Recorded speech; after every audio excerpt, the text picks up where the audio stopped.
ngayon, sige, pagpatuloy natin yung series natin. Ano yung series natin, guys? Tanongin mo yung katabi mo, anong title ng series natin? Ano sabi? Anong title? Ang series natin is entitled Counterculture. Sabihin nyo nga, laksan nyo naman. Iisa-isahin ko kayo per table pag re-reciting ko kayo. Okay. Anong title ng series? Yan. O, dito sa table na to. Anong title? Ay, pwede. Dito. Ay, wala. Ano to? Tulog. Sa gitna. O, timo, kahit 4 na piraso, mas malakas sa boses sa inyo. Hindi, icebreaker ko lang kayo. Pinapatawa ko lang kayong lahat. So, ang ganda ng series natin, guys. So, this series talks about the truth of God coming against yung mga nakagista nating mga culture. Kasi napakadelikado, guys, na hindi tayo magiging aware sa katotohanan sa Bible. Kasi ang mangyayari niyan, kapag patuloy kayong sumali sa culture ng mundo, madideceive kayo. No? Sabi mo sa katabi mo, wag ganon. Dapat wag ka magpa-deceive. No? So that's what the series is all about. We will come against those ng mga nakagista natin na hindi pala naaayon sa katotohanan sa Bible. Kasi we're after the truth. Amen ba? Kasi ang promise ng Panginoon, pag nalaman mo yung totoo, doon ka lalaya. So doon lang tayo sa totoo. Sabi mo sa katabi mo, sa true lang. Sa true lang tayo. No? Huwag yung mga... Okay, so ang ating subtitle ngayon ay Breaking the Culture of Comfort. Sabi nyo nga, the culture of comfort. Anong ibig sabihin ng the culture of comfort? Anong una nyong naiisip kapag sinabing comfort? Ano mga lumalabas sa bibig nyo pag sinabing comfort? Hindi comfort room, yung mga masaya lang, kung anong ikakasaya mo. So usually, the world will say, sa kultura ngayon sa culture na nabuild ngayon sa generation na to, laging isinisiksik sa isipan natin ng mundo na gawin mo lahat ng mga kapagpasaya sa'yo. Ayan. Sounds familiar. Narinig mo na yun sa mga kaibigan mo? Ina-advisean ka ng ganyan?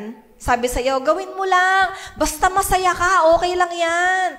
Kung anong makakapagpa-happy sa'yo, gawin mo. Sabi mo sa kanya, deserve mo yan. Mga ganyan. No? Narinig nyo na yun? Yan. Ano pa? Sabi dito, follow your heart. Sino na nakarinig ng ganon?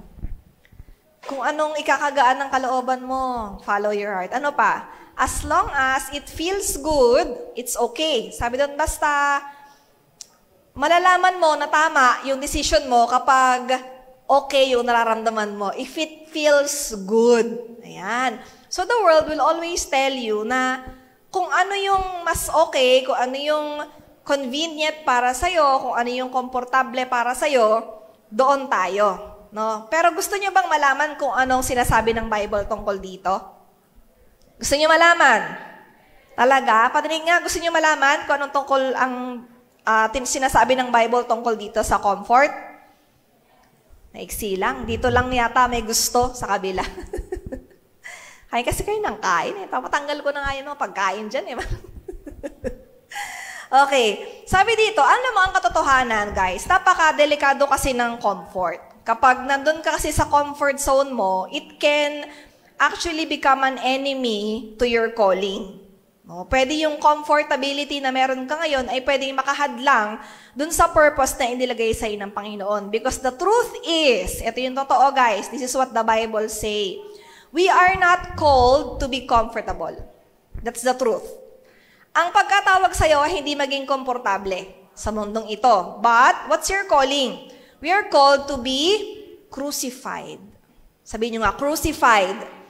Luke chapter 9, verse 23, sabi dito, then he said to them all, whoever wants to be my disciple, sinong tatanungin ko dito? Sinong gusto maging disciple ni Lord? Sinong gustong sumunod kay Lord? Ang ganda ng kanta nyo kanina no? Sinong kumanta nung, I have decided to follow Jesus? Ano pa yung sunod? No? No? Ang lakas-lakas ng kanta nyo, talagang damang-dama nyo pa. Talagang taas kamay nyo, no turning back, no turning back. Talagang nagsusunod ako. Alam niyo bang ibig sabihin nun, yung kinakanta nyo? Alam niyo yung ibig sabihin ng prayer na yon? Ito, sabi dito, kung sino dito ang gusto maging disciple ko, kailangan mong i-deny yung sarili mo and, sabi dito, take up their cross daily and follow me. Ano daw kailangan gawin ng mga gustong maging disciple ni Lord? Kailangan mo daw buhatin ang cross kailan? Tuwing mahal na araw? Daily. So sabi dito, we're not called to be comfortable, to have a comfortable life, but we are called to be crucified. Na araw-araw mo palang bibit-bitin yung cross mo. Ang ibig sabihin pala ng pag-follow kay Lord, kung ano yung culture na binibuild ng mundo, dapat against ka doon. Dapat hindi ka nagbe-blend. No? So meron akong matrix dito. Tingnan nyo kung sino kayo dyan.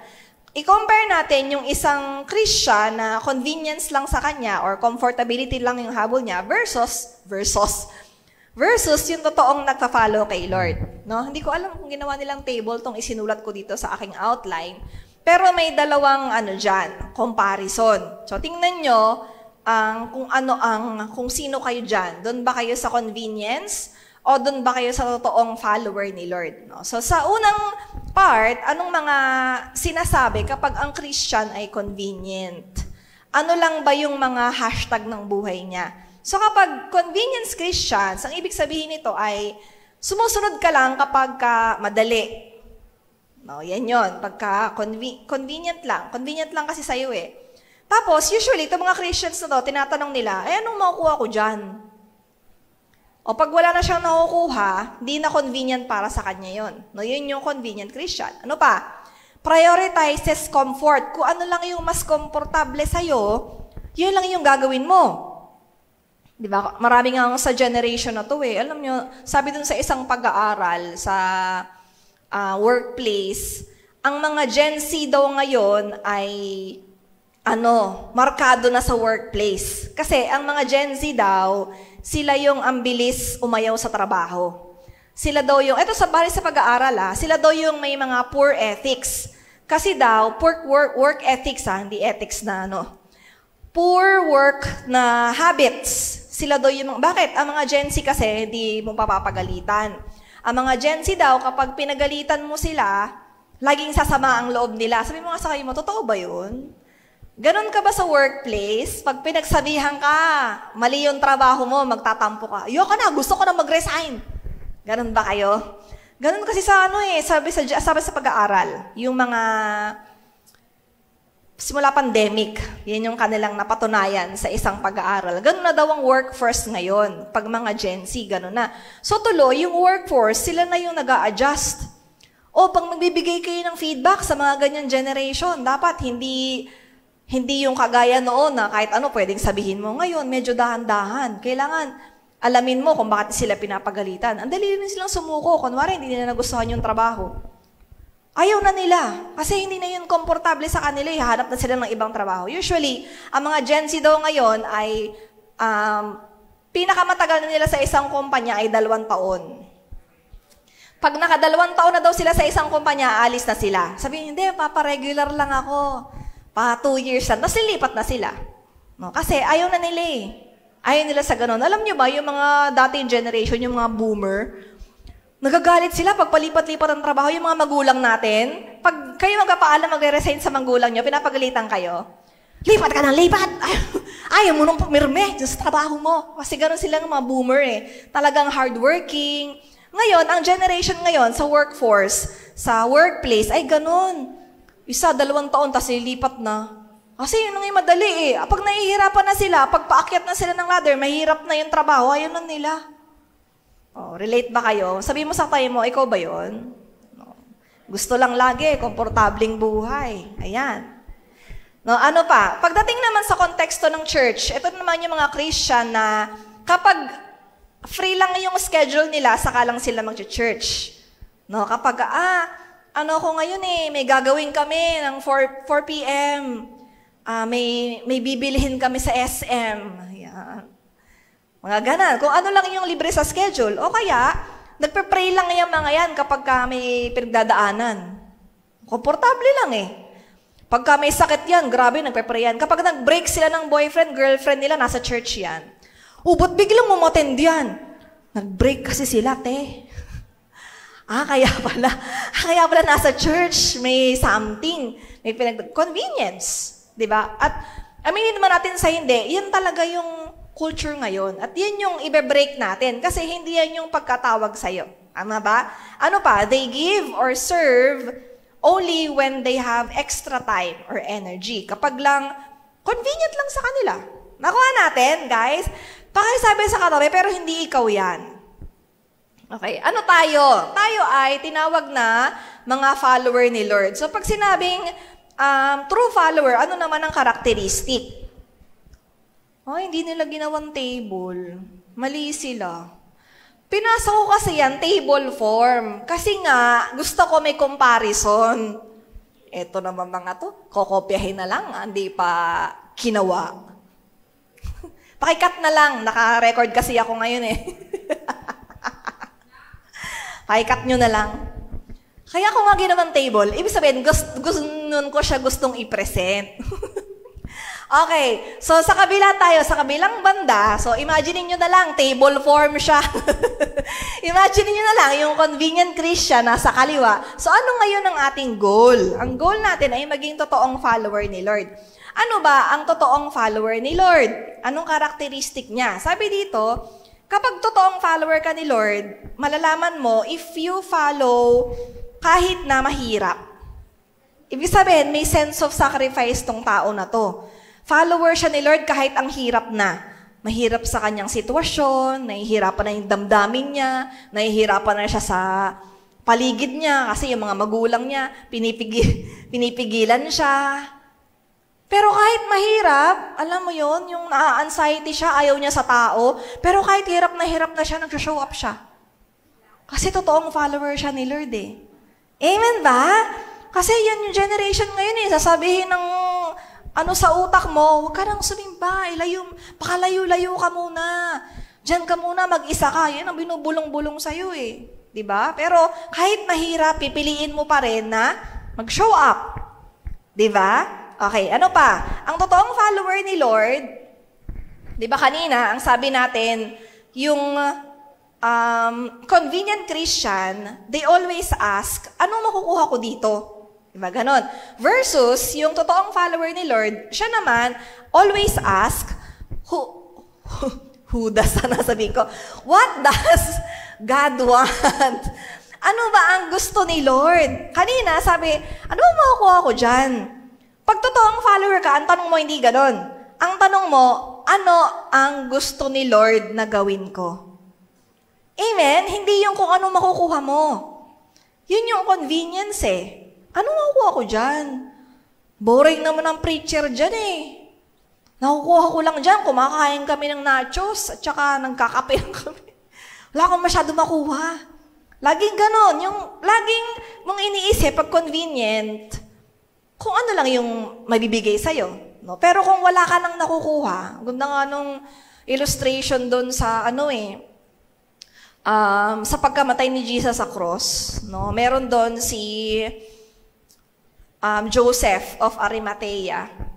Kinuha niya yung body ni Lord kahit na wala nang halaga. Kasi patay na yun eh. Patay na siya. Tapos yung body niya, pinakiusapan ni Joseph na siya na lang ang kumuha. Imagine niyo, ano mo mo dun sa dead body? Ang gusto lang niya, mabigyan ng magandang burial. Yung parang ganon. Kumbaga, hindi na siya makakapag-miracle. Hindi na siya mapapagaling. Wala na siyang makukuha. Patay na katawan na yun eh. Pero sobrang nakaka-bless. He's really a true follower of Christ. Kasi kahit na wala na siyang nakukuha doon, sabi niya, magpe-pay pa rin ako ng respect sa body ni Lord. Tayo ba ganun din? Do you pay respect to the body of Christ? By really showing up and not saying, ano makukuha mo dito, but bagkus. Gusto niyo yun? Pakisama yun but, ano ba yung gusto ng Panginoon? Ano ba yung magagawa ko para sa body ni Lord? Ano yung kaya kong gawin? Hindi yung ano makukuha mo. Anong gusto ni Lord at anong kaya kong gawin? Yun yung totoong follower. Sabi mo nga sa tayo mo, ikaw, totoong follower ka ba?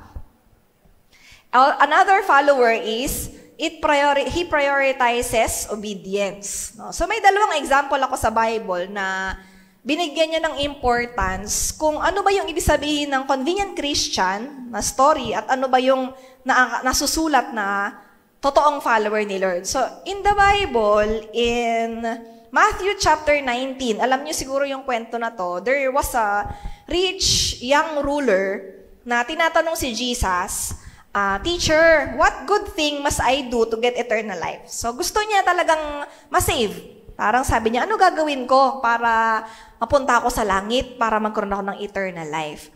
So sabi ni Jesus, sundin mo lang yung mga commands ko. Sabi ni Jesus sa kanya. Sabi nung lalaki, sino po? Alin po doon ang susundin ko? Tapos inisa-isa yung commandments. Tapos sabi ni rich young ruler, sabi niya, actually Lord, lahat po yan ay ginawa ko. Ay, obedient, no? Tapos sabi ni Jesus, sige, kung gusto mo talagang maging follower ko, isell mo yung mga possessions mo and give it to the poor. And then, magkakaroon ka ng treasure sa heaven. Tapos, dahil mayaman siya, hindi niya kaya. Kasi gusto lang niya yung eternal life, pero convenience lang yung gusto niya. Alam mo yun, gusto mo ng eternal life, pero gusto mo convenient. Hindi pwede ganun. Diba? Na-discern siya ni Jesus eh. Sabi niya, hindi pwedeng magkaroon ka ng eternal life, ang habol mo lang, komportabling buhay. Kasi hindi yun ang sinasabi niyang calling mo eh. You're called not to be comfortable, but you're called to be crucified. Yun yung pagka-Christian na tinutungkol dito. Kaya sabi niya, sige, kung gusto mong maging follower ko, benta mo lahat ng ari-arian mo. Sabi nung lalaki, nag-walk out kasi hindi niya kaya eh. Gusto lang niya yung komportableng buhay. Pambihira, imagine niyo kung ibebenta niya lahat, ibibigay niya sa mahirap. O, di ba? Paano na lang siya magko-commute? Magko-commute na lang siya, wala na siyang Tesla, yung gano'n. Hindi na siya makakain siguro ng mga steak, mga ganyan. Paano na lang yan? Wala siyang kakainin kasi mahirap na siya. Hindi niya kayang i-give up yung comfortable niyang buhay para sa eternal life. Amen? Anong sabi ni Jesus? Hindi kasi ganun. Hindi ganun yung calling mo eh. Tama? Ang calling mo, ang totoong follower ni Lord ay kayang i-give up ang convenience at comfort ng mundong to. Tama ba? Kasi lagi tayo, lalo na ngayon sa generation na to, yan yung culture na kailangan nating i-break eh. Kung ano lang yung komportable sa'yo, hindi tayo pwedeng comfortable and convenient Christian lang. No? Dapat totoong follower. Anong example naman ng totoong follower ni Lord? In Mark chapter 12. So, offering din to, ang sabi. So, Jesus sat down opposite the place where the offerings were put and watched the crowd. So, pinapanood ni Jesus yung mga naguhulog. Tapos, yung may poor widow na pumunta. Tapos, nagbigay siya ng 2 small copper coins worth only a few cents. So, halos wala talagang halaga. Tapos sabi niya sa mga disciples niya, alam nyo, yung poor widow na yan yung nakalagay ng mas maraming treasure sa heaven. No? Kasi yung iba, nagbigay lang ng sobra, yung convenient lang sa kanila. Pero alam mo, itong mahirap na widow na to, kung anong binigay niya, sabi dito, she, out of her poverty, put in everything. Kaya sabi nga, everything. All she had to live on. Sabi nun, alam mo, yung totoong follower ko, yung totoong nakapag-imbak ng treasure sa heaven, yung poor widow na yan. Kahit sa totoo lang, yung in-offering niya halos walang halaga. Kasi mahirap siya eh. Mahirap na, widow pa. Diba? Sabi doon, kasi binigay niya lahat. Lahat ng, even yung future niyang kabuhayan, ay ibinigay niya lahat. As in, wala na siyang natira. Yun yung tinatawag na totoong follower kasi walang convenience. No? Talagang walang comfort. Kasi ganun talaga yung calling na. Ang tanong, paano ba natin i-break yung ganyang klaseng culture sa ating generation? Sa buhay mo, kung ganyan ka pa, dapat hindi na tayo convenient Christian. Sabihin mo nga sa katabi mo, dapat totoong follower ka. Anong dapat mong gawin? Ready na kayo? There are 3 things na kailangan mong gawin para ma-break yung culture of comfort. Iilan lang to nilagay ko, guys, pero makaka-relate kayong lahat dito kasi tuloy napapanahon. Number 1, Sacrifice comfort for conviction. So, kailangan mo daw i-sacrifice ang iyong comfort para ma-break yung culture na yan para saan? Conviction. Ano ibig sabihin ng conviction, guys? Yung katotohanan na ipinaglalaban mo. Tanungin mo yung katabi mo kung may pinaglalaban yan. May pinaglalaban ka ba? Anong pinaglalaban mo? Baka naman pinaglalaban mo, nagrarally ka sa kung mali-mali naman ang pinaglalaban. Kakalungkot ang buhay na walang pinaglalabang katotohanan eh. So dapat, we always choose the truth. Kung lahat ng mga tao, pinipili yung komportableng buhay, ikaw, kahit against the tides or against the current ka, you will choose the truth. Tama ba? Sabi sa Daniel chapter 3, ito yung kwento ni, familiar kayo dito, si Shadrach, Meshach, at si Abednego. No, mga tropa to ni Daniel. Magtotropa sila. Sila yung mga talagang righteous sa mga tao. So, nung time na to, inuutusan sila, may decree. Doon sa time nila, may decree na kailangan lahat ay mag-worship doon sa gold na tinayo nilang statute. So, parang kailangan lahat sila ay magbabaw doon. Tapos, ang sabi nitong tatlo, King, Your Majesty, hindi po kami, verse 18, even if He does not, sabi niya, kahit hindi po kami iligtas ng Diyos namin, gusto namin ipaalam sa'yo, Your Majesty, may respect pa rin, no, Your Majesty, that we will not serve your gods or worship the image of gold you have set up. Sabi niya, hindi po kami luluhod dyan sa Diyos-Diyusan or sa idol. Kasi ang katotohanan po namin ay meron kaming iisang Diyos.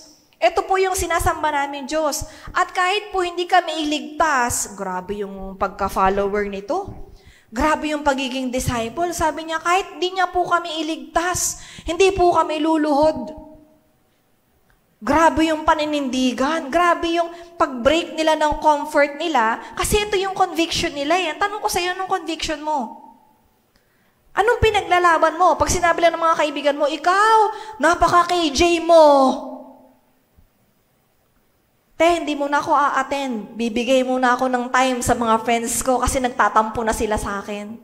Ganon? Ganon ba yon? Kapag hindi mo na nakukuha yung gusto mo sa church. Kasi kaya lang naman ako ng church kasi may pogi. Kasi dati, crush ko kasi si Kuya Rainer. Kaso si Kuya Rainer, wala na sa church, hindi na rin ako a-attend. Ganon? O kaya kapag nagkatampuhan na kayo sa church, pagka hindi mo na nakukuha yung gusto mo, kasi magkakatampuhan na kayo, ganon ba yun? Ganon lang ba kababaw yung conviction mo? Pambira, ito buhay nila. Alam mo kung anong magiging parusa kapag di sila lumuhod? Susunugin sila. As in, death penalty, yung kanilang kailangan pagdaanan dito. Tayo nga, hindi pa kamatayan di ba? Ano lang ang cost na kailangan mong bayaran kapag sumunod ka kay Jesus? Katamaran. Yan ang mga cost na kailangan mong bayaran. Kailangan mo lang i-conquer yung katamaran. Kailangan mo lang i-conquer yung pagka-emotional mo. Kailangan mo lang i-conquer yung mga selfishness. Kailangan mo lang i-conquer yung tampo mo. Samantalang ito, buhay. Sabi nila, di kami lulod. Kahit di kami iligtas. Ang bihira, no? Sobrang totoong follower. Imaginein mo, kahit hindi pa daw sila iligtas ni Lord. Yung iba, sabi, okay lang, sigurado naman, ililigtas kami ni Lord Hindi. Kahit wala pa silang makuha kay Lord, sabi niya, di kami yuyuko. Kahit di pa kami iligtas ng Diyos. Pambihira. Ganong level ng conviction. Ikaw, anong conviction mo? Sa school, anong conviction mo sa school? Kahit anong mangyari, hindi ako cheating. Di ako mangungopya, di ako magnanakaw, kahit anong mangyari. O kaya, conviction mo, hindi talaga ako magbo-boyfriend habang nag-aaral ako, yan talaga yung conviction mo. Pero pag, sanchat lang, anong nangyari sa conviction? Sabi mo sa katayo mo, nangyari sa conviction mo. Kala ko hindi tayo habang nag-aaral. Kasi, sayang din kasi, gwapo. Minsan lang may manligaw sa akin, pogi. Ganun lang. Dahil komportable, dahil lang sinabi mo ng kaibigan, dahil kayo magtotropa silang lahat may boyfriend, tas ikaw na lang ang wala, gigive up mo yung conviction mo, ganun kadali. Ganun mo lang kadaling ipagpalit si Lord. Di ba? Nakakalungkot kasi yun yung reality. Di ba? Ang conviction mo, dapat, ano bang kasunduan nyo ni Lord? Di ba? Ano bang sinasabi sa Bible? Di ba? 10 Commandments pa nga lang eh. Di ba? You should not love any other God.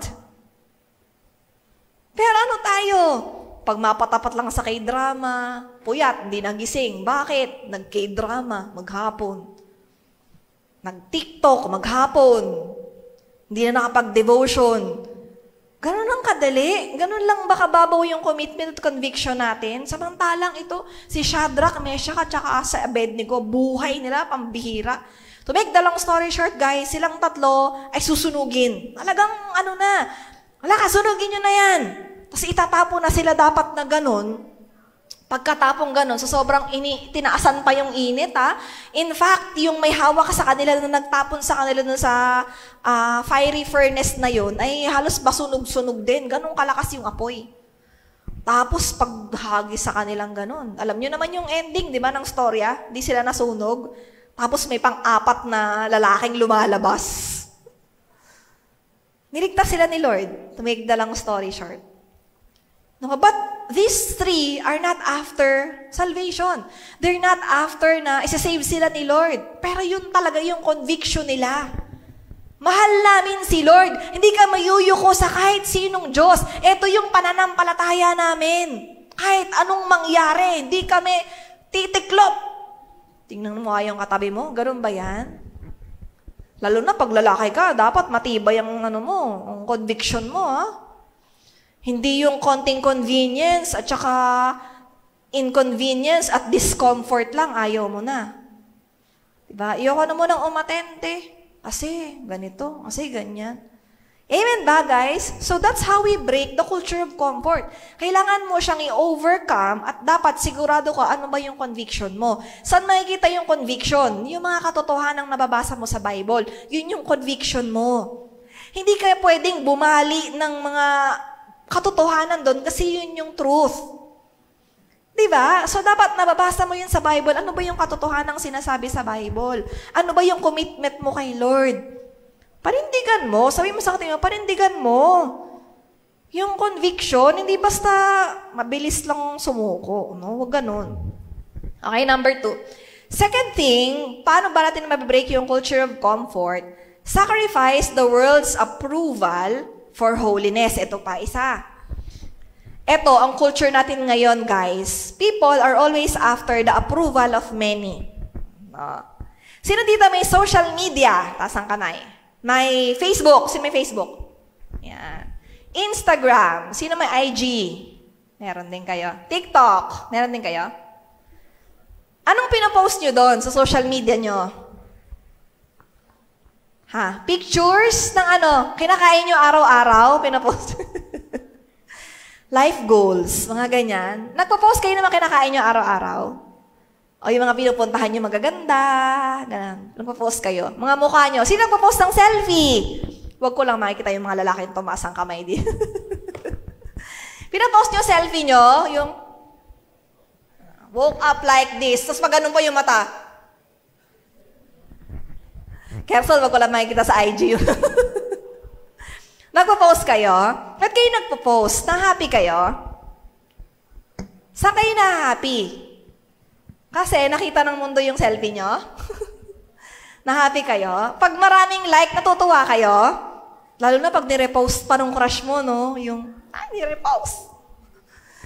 Grabe achievement. Nirepost. Yung parang appreciated ka, lalo na yung ini-endear mo ng tao. No? Pag-isipan niyo mabuti, no? Ako hindi ako against social media. Napapaisip lang ako na ang naging culture kasi natin ngayon, hindi ko naman sinasabing lahat, hindi ko nila lahat. Majority, ang nagiging culture kasi ngayon sa generation na to, nagiging after na tayo sa approval ng tao. Minsan, yung mga pinopost nga sa social media, hindi pa totoo eh. Tama, mali. Kita mo, saya ng buhay niya. Minsan nga naiinggit ka pa eh. Tingnan mo yung kaklase ko. Nangungopia lang sa akin dati yan eh. Nasa Paris na ngayon. Sana all. Nagpo-post sila ng masasayang picture, pero alam niyo ba yung totoong buhay na mga yon? Alam mo ko, kasi may kilala akong ganon. Kasi meron akong mga ilang kaibigan, no, na sinasabi ng mga other kong kaibigan, buti pa si ganito, yung dati nating classmate. Alam ko yung totoong nangyayari kasi nag-open up sa akin yung tao. Parang naiisip ko, grabe, yung mundo, pinaniniwalaan na ito, ganito ka, sana all yung buhay niya. Pero sa totoo, hindi pala ganun yung nangyayari. Tama ba? So para saan yung pagpo-post mo? Ng post ng mga tao, para ipakita mo yung outside appearance mo na okay ka, na masaya. Para ano? Para tanggapin ka ng tao? Pag-isipan nyo lang, I'm not against anything. Maganda yung social media. Okay din naman kayo mag-post ng selfie kung yan yung gusto nyong gawin sa buhay. Bakit naman hindi, di ba? Pero pag-isipan nyo mabuti. Di ba? Kung sumusunod lang kayo sa trend, para lang kunin yung approval ng tao, then you have to check your intention. Tama? Check your motivation. Kasi baka doon na nafo-focus yung attention mo sa pagkuha ng approval ng tao, pero yung approval naman ng Diyos, hindi mo binibigyan ng pansin. Amen ba? Baka you're already after the approval of man, hindi na sa kung ano ba talagang gusto ng Diyos, lalong-lalo na sa area ng holiness. Amen ba? Parang na-force ka nang mag-like ng video na ganito. Kaya nga, minsan sa social media, magugulat kayo. May mga disciples kami na, yung post mo, baka pwedeng pag-isipan mo. Kasi minsan yung mga pinopost pa, yung mga pag-support pa sa mga worldliness. No? Sana naman hindi ganun. Pag-isipan nyo mabuti. Kasi, bakit nyo ba ginagawa yan? Kung awareness lang naman din, gusto nyong maging aware yung tao, halimbawa yung mga post nyo pray for the Philippines. Hindi ko naman sinabing ganun lahat ng i-post nyo. Pray for our fellow Christians na pinapersecute sa Nigeria. Mga ganun. Kung awareness naman, gusto nyo magtinda ng Graham balls. Gawin yung social media. Pero yung pinapost mo yung mukha mo doon, sabi mong okay ka, tapos amen ba, guys? So baka kasi nadideceive na tayo ng culture ng mundong to Baka kasi mas okay na sa'yo yung na-approve yung worth mo ng mundo, pero hindi mo naman tinitingnan ano ba talaga yung gusto ng Diyos. Kasi ano bang sabi ni Lord? No? John 15:19. Sabi niya, if you belong to the world, it would love you as its own. As it is, you do not belong to the world, but I have chosen you out of the world. That is why the world hates you. Gets nyo na, guys? Kung bakit against the tide talaga ang totoong mga Christian? Kasi sabi dito, hindi ka dito nagbibilong. No? Kaya hindi mo kailangan isiksik yung sarili mo sa mundo. Kung hindi ka tinatanggap ng mundo, ang mahalaga, tinatanggap ka ni Lord. Amen? Ano bang mahalaga sa'yo? Yung pagtanggap ng mundo, ang pagtanggap ng Diyos. Kaya sabi dito, the world will hate you. Pili ka. Sinong gusto mong mag-hate sa'yo? Mundo o si Lord? Amen ba? Pag-isipan niyo mabuti. Kung galit sa'yo lahat ng mundo? Nireject ka ng pamilya mo, nireject ka ng mga kaibigan mo dahil sa pananampalataya mo. Dahil sa faith, hindi dahil sa kasamaan ng ugali mo. Iba yun. Sabi mo sa tayo mo, iba yun. Pag masama ang ugali mo, tapos galit sa'yo ang mundo,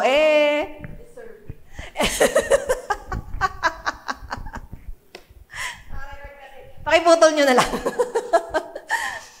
Iba yun. Baka sabi ni ate, talagang normal lang daw. Hindi gano'n. Kung talagang masama ugali mo, galit sila sa'yo, gano'n talaga. Pero guys, ang sinasabi ko dito, pag nagagalit sa iyong mundo, kasi gumagawa ka ng katwiran, gumagawa ka ng naaayon sa katotohanan, i-expect mo that the world will hate you. Tama ba? Including your inner circle. Kasama yung pinaka-close mong kaibigan, pamilya mo. Kasama yun Diba? Di ko naman sinabing mag-away-away kayo. But what I'm telling you is, even if the world rejects you, ang mahalaga kung ina-accept ka man ni Lord, and, diba, si Lord lang ang mundo natin. Diba? And hindi tayo belong dito sa mundong to, kaya hindi mo kailangang magpapansin sa mundong to. Diba? Hindi mo kailangang kunin yung approval ng mundo. Ang kailangan mong kuning approval ay kay Lord. So, dapat ang prayer lang lagi ng puso mo, Lord, ano ba yung nakaka-please sa'yo? Yun yung gagawin ko. And that's another antidote to break that culture of comfortability. Kasi you're not called to be comfortable. Uulitin ko, hindi yun yung calling mo. Amen ba? You're called to be crucified. Na mag-sacrifice ng mga gantong bagay para kay Kristo. Amen? Sabi nung iba, hirap naman maging Christian. Kung ganyan lang din naman ang papasukin ko, para magdadalawang isip ako. Mamaya, malalaman niyo kung bakit worth it. Number 3, last point. Sacrifice time, energy, and dreams for God's purpose. Alam niyo naman, Jeremiah 20:11, na may purpose si Lord para sa buhay niyo. Pero bago niyo ma-experience yan, kailangan matuto tayong mag-sacrifice. No? Ng energy, ng ating oras, ng dreams. Hindi pwedeng ibabagsak na lang sa harapan mo yung future. Hindi yung nag-pray ka ngayon, Lord, ay binibigay ko yung buhay ko sa'yo, tapos kinabukasan, nandiyan na yung dream. Hindi ganun. Paghihirapan mo yun. Diba? Dapat paghihirapan. Di ba mga guys, ganun yung mantra nyo? Gusto nyo pinaghihirapan. Ganun ba yung mga lalaki? Gusto nyo pinaghihirapan? Ayaw nyo ng madali? Totoo? Good. Ganda yan. Si Kerson, anong na gusto ko yung nahihirapan ako. No? Kasi pag mas may hirap, mas masarap yung feeling ng success, no? Kapag pinaghirapan mo yung isang bagay. Kaya nga, kailangan mong matuto magsakripisyo para sa purpose ng Diyos sa buhay mo. Tama ba, guys? Okay. Anong common dun sa tatlong sinabi ko? No? Anong common words? Ano? Laksan nyo ulit? Yan. Yan yung antidote, guys, ng comfort. You need to learn how to sacrifice. Ito, may nasabihin ako sa inyo, guys. Sobrang ganda nito. Sacrifice, tandaan nyo, isn't losing. It's not losing. Hindi yung pag nakasacrifice kayo, parang ayoko na yata maging Christian, dyan sa mga sinasabi mo. Sacrifice isn't losing. But you know what? Sacrifice is investing in what matters most eternally. So if you learn how to sacrifice, hindi ka nawalan. But it's an investment. Para saan? Para sa eternal na prize. Para dun sa eternity na ipinangako ng Panginoon. Para sa eternal life na inilalaban mo. Tama ba? Kaya ang pagiging Christian, kung titingnan tayo ng mundo, para tayo mga baliw. Kasi sinasacrifice natin talaga ang maraming mga bagay. Pero hindi nila naiintindihan that what we're doing, the sacrifice that we're doing, it's not losing. It's investing. Tama ba? We're investing something for the kingdom of God. Tama? Ganun kasi investment eh. Nakakatakot sa umpisa, di ba? Sino mga dito may mga investment? Mga hindi takot mag-risk sa mga business, mga ganyan. Yun yung tatawag na investment eh. Sa una, parang wala. No? Pero in the long run, doon ka naman magre-reap. Tama ba? So bakit magiging worth it yung mga sacrifices natin, guys? 2 points lang. Number 1, real joy comes from surrender. Ulitin ko, bakit worth it yung sacrifice? Kasi guys, dito, sa pag-sacrifice mo, ka lang makaka-experience ng totoong joy. Look at your seatmate. Seatmate yan. Is cool. Mukha ba siyang masaya? Diba? Alam nyo, guys, maniwala kayo sa akin, ang totoong kaligayahan ay makukuha mo lamang sa surrender, sa sacrifice, at sa obedience. Kung nabubuhay ka sa comfortability, ang kaligayahan mo ay temporary lang din. Tama ba? Halimbawa, anong pinili mo? Pinili mong lumayo-layo muna kasi pinili mo yung sarili mo. Sabi mo, this time, pipiliin ko muna yung sarili ko. Well, yun muna, no? Pansamantala, masaya ka kasi yun yung pinili mo. Comfort, pinili mo yung sarili mo para maging komportable ka. Guess what? Bumilang ka ng 1, 2 linggo, magiging empty ka pa rin. Walang totoong kaligayahan sa pagpili sa sarili. At hindi yan sasabihin sa'yo ng mundo. Kasi the world will always tell you, piliin mo ang sarili mo. Amen? Ba't anong sabi ng Bible? Huwag mong piliin ang sarili mo. In fact, sabi ng Bible, kalimutan mo sarili mo at doon mo mahahanap ang totoong kaligayahan at totoong buhay pag hindi mo pinili ang sarili mo. Amen ba? Promise, you will only experience that real joy when you learn how to sacrifice, surrender, and break comfortability. Magkakaroon ka ng kapayapaan na hindi mo maipaliwanag. Magkakaroon ka ng joy nung nag-surrender ka na hindi mo maipaliwanag. Diba? Matthew 16:25, whoever wants to save their life will lose it. But whoever loses their life for me will find it. Biblical yan. Diba? Kung sino dito, gusto mong isave yung buhay mo, lalo kang makaka-experience ng lack. Pero pag pinili mo na, kalimutan yung sarili mo para sa kingdom ni Lord, that's when you will find your true self. Tama ba? Your true purpose. Dito pala talaga ako nilikha ng Diyos. At doon ka makaka-experience sa totoong happiness. Diba? O isipin nyo nga, what are the things that make you happy? Ano nagpapasaya sa'yo ngayon? Oh yes, may nagpapasaya. Tarangin mo yung katabi mo. Ano nagpapasaya sa'yo? Sino ang nagpapasaya? Ano nagpapasaya sa'yo ngayon? May iniisip kaya mamaya, ako papasaya sa akin, kakain ako mamaya. Masarap papasaya sa akin. Di ba ganon? Nagpapasaya sa akin, bukas susweldo ako. Kunwari ganon. Bukas marami na naman tayong pera, hayahay na naman tayo. Makapagpasayin sa'yo. Di ba? Totoo naman eh. It makes you happy. Bukas makikita ko siya. Yes. Paano yung ngiti pag makikita mo siya? Yes. Siguro mo. yung ngiti ni Kerson, guys, parang nakita niya na ngayon. Parang meron tayong temporary happiness, di ba, na tinatawag, whatever makes you happy, no? Pero yung mga yon, guys, ay temporary, di ba? Those are temporary things. But kailan mo mahanap ang totoong happiness, ang totoong buhay, kapag you learned how to be selfless. No, ako, hindi ko talaga maipalawanag ang kasiyahan ko every time na nakikita ko kayo na nagbibigay ng buhay kay Lord. Yung hindi mo ma-explain na joy na yung mga taong ipinag-pray mo noon, ngayon ay tinatanggap nila si Lord, nagpapatuloy sila, walang kabayarang perang kasiyahan. Yung ganon, yung walang kapantay na kasiyahan kapag nakita mo yung taong ipinag-pray mo na ibinigay niya rin yung buhay niya sa Panginoon, nagbabago siya, dati lang depressed siya ngayon, leader na rin siya, yung ganon, nagpapatuloy siya. Alam nyo, ang happiest na na-experience ko, pag nag-chat kayo sa akin, sinasabi nyo na, attend ako, kakakilig, yung ibang level ng kilig, yung dulot ng pag-attend nyo ng every Sunday service, lalo na kapag yung sinabi nyo, susuko ko na para kay Lord. Grabe yung kilig ko. Kayo rin ba, ganon? Kinikilig din kayo kapag ini-invite nyo dumadating? Yung grabe yung kilig. Pag hindi umattend, grabe din yung lungkot nyo, no? Yung gusto nyo mag-walling, ayoko na, no? Kasi parang pinag-pray mo, tapos ganun, tapos di umattend. Yung ganon. Pero yung happiness mo, makita mo siya na nag-chat siya sa'yo, a-attend na po ako ngayon. Parang grabe, sobrang kaligayahan na hindi masisira yung araw mo, yung 5 in-invite mo, 10 dumating. Yung parang kaligayahan mo, hindi masira, yung parang walang makakasira ng araw ko ngayon. Diba?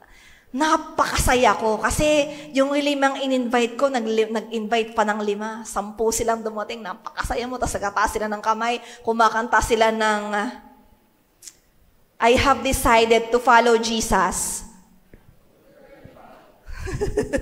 No turning back. Parang, alam nyo yung, yung joy na yon, hindi mo maipagpalit ng pera eh. Yung, hindi ko alam kung alam yung sinasabi ko. Nakaka-relate kayo? Yun yung sinasabi ko, na you started to lose your life for other people, and it brings you, akala mo, nawawala yun sa'yo, pero it brings you so much happiness back. No? At mas napapalapit ka sa Diyos, mas ginagawa ka niyang kagaya niya, mas nakikiramdaman mo yung puso niya, meron kang ibang joy na nararamdaman. No? And last point, why is sacrifice worth it? Because sacrifice is what Jesus did.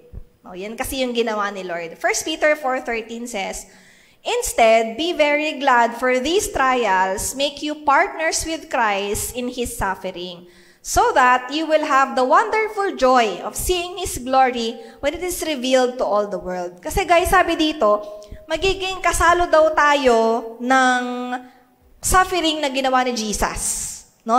What Jesus did on the cross is the same suffering na pagdadaanan natin kasi ang calling natin is to be crucified. So kaya, kahati tayo dun sa suffering na yon. Kaya tayo nagsasuffer because that's what Jesus did. Tama ba? At ang promise naman noon at these things, yung glory ni Lord ay marireveal sa atin pagdating ng panahon at yun yung bagay na pang-eternal. That's what you call eternal life. The glory that you will be seen, na ikaw lang makakita, lahat ng mga nag-sacrifice, lahat na naging ka-share ni Lord ng mga suffering sa buhay, sila lang yung makakakita ng glory. At anong madudulot nun sa'yo? Wonderful joy of seeing His glory. Diba, hindi mo magpapalit yun. Yes, nag-sacrifice ka ng maraming bagay, pero hindi naman mapapalitan noon yung wonderful joy pag nakita mo yung glory ng Panginoon. Amen ba? Kaya sabihin mo sa katabi mo, huwag kang susuko. Huwag kang magpadala sa comfort na mundong ito. So tayo na tayo lahat, tapos na ako. May tanong lang ako sa inyo. Yan. So check mo yung sarili mo, guys, sa mga binasa natin kaninang mga checklist. Ikaw ba yung convenient Christian that are you trying to give up your conviction para lang sa comfort? And today, hindi aksidenteng narinig mo tong word na to, ibigay mo talaga yung buhay mo sa Panginoon. No? What are the things that you're willing to sacrifice for God? Alam nyo, nakakalungkot nga kapag makaka-receive ka ng message sa mga tao na hindi sila makaka-attend for some lame excuses. Kasi alam nyo ba, ngayon, pag nagbasa kayo sa social media, yung mga Christians ngayon, sa all over the world, sa Nigeria, sa China, pinapersecute talaga sila. Persecute meaning pinapatay sila. Pati yung mga underground na mga pastor sa China, pinapatay sila. Panoorin niyo yung news. They are really being persecuted. At buhay nila ang kapalit. Ganon silang kadedicated sa kanilang conviction of this gospel. Tapos nakakalungkot, yung generation natin, umulan lang, nagkaroon lang ng magandang trabaho, may pinagdadaanan siya sa sarili niya. Alam mo, hindi ko ina-undermine yung mga anxiety and depression kasi talagang, ano yan eh. Kung di nyo na kaya, patingin kayo sa doktor. Kung kaya pa ng counseling, just tulungan mo sarili mo, mag-therapy ka. Pero sana hindi gawing excuse, no? Kasi ito yung pinipili mong comfort. Kasi ang dami mga Christian sa buong mundo na pine-persecute buhay nila kapalit. No? Sana naman, hindi lang sa maliit na pinagdadaanan mo, tapos biglang tatalikod ka na agad kay Lord. No? I-break natin yung cycle na yun. I-break natin yun. And really, have that conviction. Ano ba talaga yung katotohanan? Be a committed follower of Christ. No? Let us be a generation na hindi ruled by comfort, but marked by commitment. Sana yun yung pagkakilala sa atin bilang mga totoong Christians. We are marked by commitment na kahit persecute pa tayo, hindi natin bibitawan si Lord. Diba? Tama yung song eh. Hindi tayo tatalikod kay Lord kahit anong mangyari. Bakit? Kasi si Lord yung tinitingnan natin. Whatever comes our way, magiging committed tayo sa calling na yon. To take up our cross daily and follow Christ. Amen ba? Let's close our eyes. And to those of you who's willing to respond to that call, kung sino dito gustong totoong mag-follow kay Lord, taas mo lang yung kamay mo. If you're this person, you're willing to follow Christ, whatever happens, just raise your hand to God. You're being called to crucify ourselves every single day. Kahit ano pang hardships at persecution yung pagdaanan natin. Worth it ang lahat, guys. Lahat ng sacrifice mo, all in all forms, will all be worth it when the glory of God will be revealed. And you will experience unexplainable joy. Or maybe this is you as you raise your hand to God. Kailangan mo mag-repent sa Panginoon sa lahat ng pagkakataong naging convenient Christian ka lang. Or you let go of your conviction because of what other people say. or dahil sa comfort ng mundong ito. Let us be free from the deceit of this world. But let us be free by the truth of God. That we are not called to a comfortable life, but we are called to sacrifice everything for the glory of God, for the salvation of many. Paggamit mo yung buhay mo sa Panginoon as you raise your hand. Alam mo kung bakit hindi ka makalaya-laya sa pinagdadaanan mo? Because you've been selfish for so long. And kailangan mo mag-repent sa Panginoon. Baka na-deceive ka ng mundo, napiliin mo yung sarili mo, kung ano nung mahalaga, kung ano yung naramdaman mo, kasi hindi. You have been crucified with Christ when you give your life to Jesus. At hindi na mahalaga kung ano yung nararamdaman mo. Hindi na mahalaga kung ano yung convenient para sa'yo. Hindi na mahalaga kung ano yung komportable. But what's more important, may it be suffering, persecution, storm, trials, tribulation. Kung yun naman ay para sa kalooban ng Panginoon at magamit ang buhay mo para sa salvation ng generation na to, so be it. Because everything will all be worth it. Alam mo, the more na nagiging makasarili ka, the more na kinokonsume ka ng mundong ito, ng lain ng mundo. But as you raise your hand, huwag kang matakot, ibigay mo yung buhay mo sa Panginoon.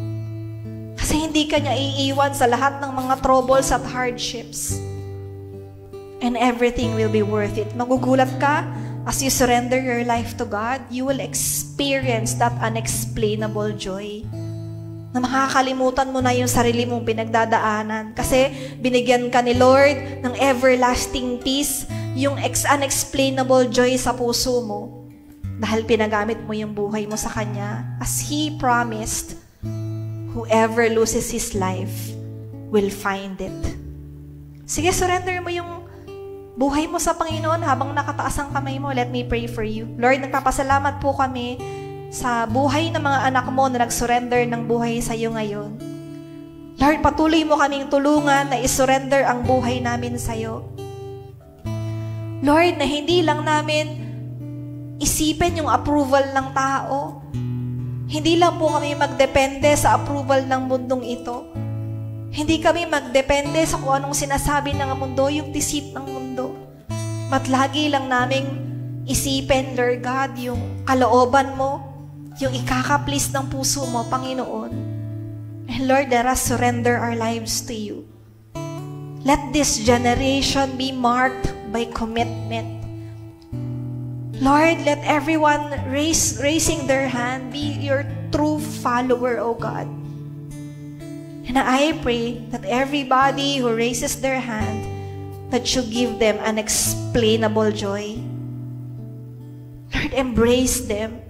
Give them the strength and pour out your Holy Spirit upon their life, that all their sacrifices will all be worth it, Lord God. Will all be worth it, Jesus. Kasi kasama ka namin, Panginoon. Hindi mo kami iiwanan, Lord God. At alam namin na kasama ka namin to the ends of the earth, to the ends of this age. We thank you. We thank you for you are with us. Lord, bless every hand raised right now. Kung ano man po yung pangangailangan nila personally, Lord God, isurrender lang po nila sa inyo. Kung meron man po dito, may physical na kagalingan na kailangan, ipagkaloob mo yung healing nila physically, mental healing, Lord God, sa kanilang mental health and mental illness. I pray that you heal them. Walang imposible sa'yo, Panginoon. And Lord, kung meron man po nangangailangan ng financial provision, I pray that you provide for all their needs. Kasi promise mo yon, Panginoon, that we seek first your kingdom and all these things will be added unto us. Thank you for reminding us of who we are. Our identity is to be crucified with you, Jesus. Because we no longer live. We no longer live. Because you live in our hearts and our lives. Thank you for reminding us of our identity. We love you so much. Thank you for all these hands who surrender to you, for all these lives that you changed today, for all these lives, Lord God, na isinuko ang buhay sa iyo at simula ngayon ay magiging totoong disciple at follower sila. Kahit anong persecution, tribulation, and trials, and storm that we face, we will always raise our hand in worship. We will worship you no matter what. And Lord, we thank you. Maraming salamat sa ginawa mo ngayon. Bless every heart today. Bless every family represented in this church. And Lord, babaunin namin yung pag-ibig mo. Babaunin namin yung grace at mercy mo. At yung anointing at yung Holy Spirit na pinur out mo sa aming lahat. We thank you for what you did this afternoon. We love you, Lord. Manasil spiritual holy blood. In Jesus' name we pray. Palapakan natin si Lord. And if you're joining us the very first time, online man or physical, unang kailangan mong gawin ay tanggapin si Lord. So kung gusto mong tanggapin si Kristo sa buhay mo, dyan magsisimula ang lahat. It's the best decision na pwede mong gawin sa buhay mo. Sige, pikit kayong lahat. Repeat this prayer after me kung gusto mong tanggapin si Lord sa buhay mo. Panginoon, salamat kasi ngayon naiintindihan ko na yung pag-ibig mo. Naiintindihan ko na what it costs to be a true disciple. Simula ngayon, hindi na ako mag-hesitate at matatakot. Nandito po ako ngayon, binubuksan ko ang puso ko sa iyo. Tinatanggap kita bilang aking Panginoon ang tagapagligtas. At simula ngayon, ikaw na po ang mamuhay sa puso ko. I love you, Lord. In Jesus' name I pray. Amen. Ngayon kayo sa likod, guys.